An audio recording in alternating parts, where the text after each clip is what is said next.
Good morning student. हम पढ़ रहे थे समंकों का, है ना, चित्र में प्रदर्शन। उसमें जो मैं जितने भी आपको मैंने उदाहरण बताया और रेखा चित्र बताई, एक सरल दंड चित्र है दंड चित्र के अंतर्गत, और दूसरा है सरकण दंड चित्र, यानी दो दंड चित्र हैं, बस इसके अलावा कुछ नहीं, है ना। अब देखते हैं और वो चैप्टर समाप्त करते हैं। और अध्याय 8 यानी समंकों का बिंदु रेखी प्रदर्शन। समंकों का बिंदु रेखी प्रदर्शन में हम केवल थ्योरेटिकल पार्ट को देखेंगे, है ना, उससे ज़्यादा कुछ नहीं।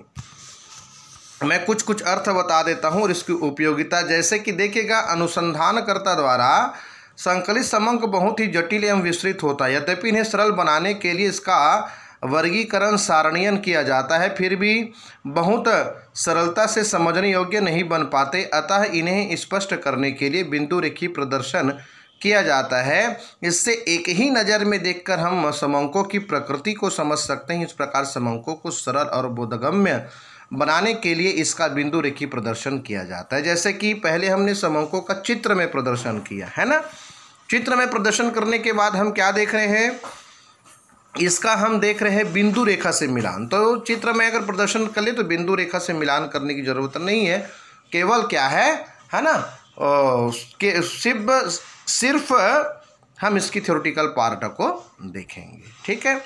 देखिएगा, बिंदु रेखी प्रदर्शन का अर्थ मैं आपको बताऊं तो सांख्यिकी आंकड़ों को ग्राफ पेपर पर प्रस्तुत करने के लिए की विधि को आंकड़ों का बिंदु रेखी प्रदर्शन कहते हैं तथा इस प्रकार बने चित्र को रेखाचित्र या आरेख कहा जाता है।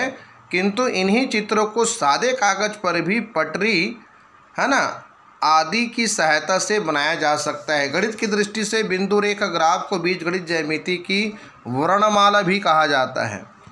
और बोडिंगटन के अनुसार, एक प्रसिद्ध अर्थशास्त्री है बोडिंगटन के अनुसार, एक तालिका की तुलना में एक रेखा का प्रदर्शन मस्तिष्क को अधिक प्रभावित करता है, यानी बिंदु रेखी प्रदर्शन का वो श्रेष्ठतम बताता है। अब देखते हैं बिंदु रेखी प्रदर्शन के गुण या लाभ क्या हो सकते हैं या उपयोगिता क्या है। तो ये आकर्षक, रुचिकर और प्रभावपूर्ण होते हैं, क्योंकि बिंदु से ही मिलान होती है, इसलिए ये आकर्षक, रुचिकर होते हैं और प्रभावपूर्ण होते हैं। दूसरी चीज़ है समय और श्रम की बचत होती है। समय और श्रम की बचत होती है। तीसरी है तुलना को सरल बना देना। कोई भी बिटवीन डिफरेंस, यानी अगर किसी भी प्रकार की तुलना है तो उसको सरल बना देता है। चौथा है जटिल समंकों को सरल प्रदान करना, स्थायी प्रभाव बना रहता है। और गणितीय ज्ञान को टालना, इसमें गणित ज्ञान की आवश्यकता नहीं है, ठीक है। और सह संबंध का अनुमान लगाना, यानी टोटल, है ना, कोरिलेशनशिप, सह संबंध को अनुमान लगाना और कुछ सांख्यिकीय मापों को निश्चित करने में सहायक होती है। आवृत्तीय बंटन के प्रदर्शन में सहायक और उच्च वचनों में हुए परिवर्तनों का ज्ञान। तो इस प्रकार से ये इसकी क्या है, महत्व बढ़ जाती है, उपयोगिता होती है। बिंदु रेखी प्रदर्शन के अगर दोष को देखें तो एक बिंदु रेखा केवल प्रवृत्तियों एवं उच्चावन को दिखाता है या वास्तविक मूल्य को नहीं बताता। ये इसके दोष हैं। अभी हमने इसके लाभ को देख रहे थे, दोष क्या है अभी अब नजर आई।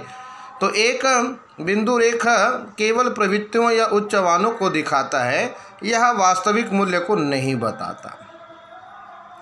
दूसरा है बिंदु रेखी पत्र पर पूर्ण शुद्धता संभव नहीं होती। तीसरी चीज है बिंदु रेख का प्रयोग किसी कथन की पुष्टि के लिए उदाहरण के रूप में नहीं किया जा सकता। बिंदु रेखी पत्र में समंकों की कुछ ही विशेषताओं को प्रदर्शित किया जा सकता है, सभी विशेषताओं को प्रस्तुत नहीं किया जा सकता, ठीक है। तो इस प्रकार से ये क्या है, इनमें दोष है। दूसरी चीज है इसमें चित्र एवं बिंदु रेख में अंतर। तो चित्र और बिंदु रेख में, पहले हमने चित्र को पढ़ लिया है, अब बिंदु रेख के ऊपर, तो चित्र और बिंदु रेख में अंतर आपको लिखना होगा। ये 4 पॉइंट दिए हैं, 1 2 3 4 पेज नंबर 113 पर, और आप इसको करेंगे बहुत ही ध्यानपूर्वक। जो मैं कह रहा हूँ करते चलिए।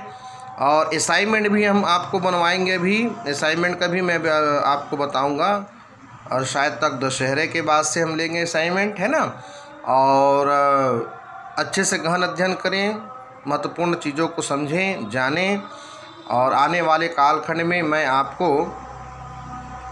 बिंदु रेख बनाने के सामान्य नियम को बताऊंगा। यानी केवल इस चैप्टर से हमको थ्योरेटिकल पार्ट को ही लेना है, ठीक है। उसके बाद हम धीरे से और आगे बढ़ेंगे। और मैं विशेषकर बात कह रहा हूँ कि आप गहन अध्ययन करें, इकोनॉमिक्स को समझने में थोड़ी कठिनाई होती है ना। तो इसलिए आप बहुत अधिक मेहनत करें, परिश्रम करें। इन्हीं आशा और विश्वास के साथ आज के लिए बस इतना ही, और नोटेशन अच्छे से तैयार करिएगा। Thank you.